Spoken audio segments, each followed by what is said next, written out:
ఉమ్మడి పశ్చిమ గోదావరి జిల్లాపై మోంతా తుఫాన్ ప్రభావం తీవ్రంగా ఉండే పరిస్థితులు ఉండడంతో జిల్లా యంత్రాంగం అలర్ట్ అయింది. సముద్ర తీర ప్రాంతంలోని ప్రజలను సహాయక శిబిరాలకు తరలించారు. ఎన్డీఆర్ఎఫ్, ఎస్డీఆర్ఎఫ్ బృందాలకు జిల్లాలకు చేరుకున్నాయి. ఎక్కడా ఆస్తి ప్రాణ నష్టం లేకుండా చర్యలు చేపట్టారు అధికారులు. ఇక మరింత సమాచారం ఏలూరు నుంచి మా రీజనల్ కోఆర్డినేటర్ రాంబాబు అందిస్తారు. మోంతా తుఫాను ప్రభావం ఉమ్మడి పశ్చిమ గోదావరి జిల్లా మీద ఉండే పరిస్థితుల నేపథ్యంలో అధికార యంత్రాంగం పూర్తిగా అప్రమత్తమైందని చెప్పుకోవచ్చు. ఇప్పుడే నరసాపురం దగ్గర ఏదైతే సముద్రం అలలైతే ఎగిసిపడుతున్న పరిస్థితి అయితే ఉంది. పేరుపాలెం బీచ్ వద్దకు అదే రకంగా పర్యాటకులు అయితే నిషేధించడం జరిగింది. అదే రకంగా చూసుకుంటే తుఫాన్ రేపు సాయంత్రానికల్లా కాకినాడ తీరం దాటే పరిస్థితుల నేపథ్యంలో మోంతా తుఫాన్ ప్రభావం జిల్లా మీద కూడా పూర్తిగా ప్రభావం చూపే పరిస్థితులు అయితే ఉన్నాయి. ఈ నేపథ్యంలో ప్రత్యేక అధికారులు కూడా నియమించడం జరిగింది. ఏలూరు జిల్లాకు ప్రత్యేక అధికారిగా కాంతిలాల్ దండే, అదే రకంగా పశ్చిమ గోదావరి జిల్లాకు ప్రసన్న వెంకటేష్ కూడా నియమించడం జరిగింది. అదే రకంగా తుఫాను వచ్చే క్రమంలో దాదాపుగా 120 నుంచి 130 కిలోమీటర్ల వేగంతో గాలులు వీచే ప్రమాదం ఉన్న పరిస్థితుల్లో అటు వరి పంట పొలాలు కూడా దెబ్బతినే పరిస్థితి అయితే ఉన్నాయి. అదే రకంగా ముఖ్యంగా చూసుకుంటే ప్రభుత్వం ఎటువంటి ప్రాణ నష్టం, ఆస్తి నష్టం జరగకుండా ఉండేందుకైతే ముందస్తు ఏర్పాట్లు కూడా చేస్తున్న పరిస్థితులు అయితే ఉన్నాయి. ముఖ్యంగా చూసుకుంటే ఏదైతే పక్కా ఇళ్ళు, అదే రకంగా పూరిపాకలు అన్నిటి కూడా ఆ ప్రాంతాల్లో ఉండే వాళ్ళని సురక్షిత ప్రాంతాలు తరలించేందుకు కూడా అన్ని ఏర్పాట్లు చేయడం జరిగింది. అదే రకంగా ఇక పేరుపాలెం వద్ద అయితే కెరటాలు ఎగసిపడుతున్న నేపథ్యంలో పశ్చిమ గోదావరి జిల్లాలోని దాదాపుగా 6 మండలాల్లో లోతట్టు ప్రాంతాలను కూడా గుర్తించడం, అదే రకంగా వాళ్ళందరినీ కూడా సురక్షిత ప్రాంతాలకు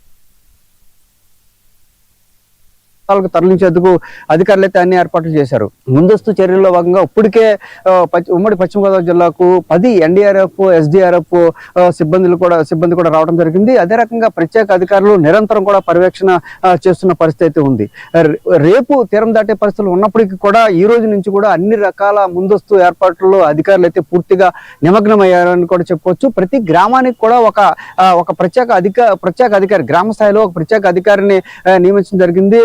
ఏదైతే పల్ల ప్రాంతాలు, లోతట్టు ప్రాంతాలు ఉన్నాయో వారందరినీ కూడా ముందస్తుగానే సురక్షిత ప్రాంతాల్లో తరలించేందుకు అక్కడ ఎటువంటి అన్ని రకాల ఏర్పాట్లు చేస్తున్నారు. ఏదైతే పక్కా భవనాల్లో ఉన్న వాళ్ళని కూడా పల్ల ప్రాంతాల్లో ఉన్న వాళ్ళని కూడా సురక్షిత ప్రాంతాల్లో తరలించి కూడా ఏర్పాట్లు చేస్తున్నారు. స్కూళ్ళు, అదే రకంగా ఏదైతే బిల్డింగ్స్ ఉన్నాయో బిల్డింగ్స్ కూడా కొన్ని అధికారులు ఖాళీ చేపించి ఏదైతే లోతట్టు ప్రాంతాల ప్రజలను సురక్షిత అక్కడ తరలించి వారికి పునరావాసం ఏర్పాటు చేసేందుకు కూడా అన్ని రకాల ఏర్పాట్లు చేశారు. ఇప్పటికే దాదాపుగా 10 పునరావాస కేంద్రాలు కూడా ఏర్పాటు చేశారు. పునరావాస కేంద్రాలకు సంబంధించి నిత్యావసర వస్తువులన్నీ కూడా ప్రజలకు అందుబాటులో ఉంచేందుకు అన్ని రకాల ఏర్పాట్లు చేశారు. అదే రకంగా రేషన్ డీలర్ల దగ్గర నుంచి దాదాపుగా కొంత సామాగ్రి కూడా అధికారులు అయితే సేకరించింది. అటు రెవెన్యూ, పోలీస్ సిబ్బందితో పాటు అన్ని శాఖల అధికారులు సమన్వయంతో పనిచేసేందుకు అధికారులు సమాయత్తమవుతున్న పరిస్థితి ఉంది. దీనికి సంబంధించి ఏలూరు కలెక్టరేట్ లో ఏదైతే సమీక్ష సమావేశం కూడా కలెక్టర్ ఆధ్వర్యంలో నిర్వహించడం జరిగింది. మరి కాసేపట్లో ప్రతి జిల్లాకు కూడా ఇన్ఛార్జి మంత్రులు ఈ రోజు మధ్యాహ్నం నుంచి కూడా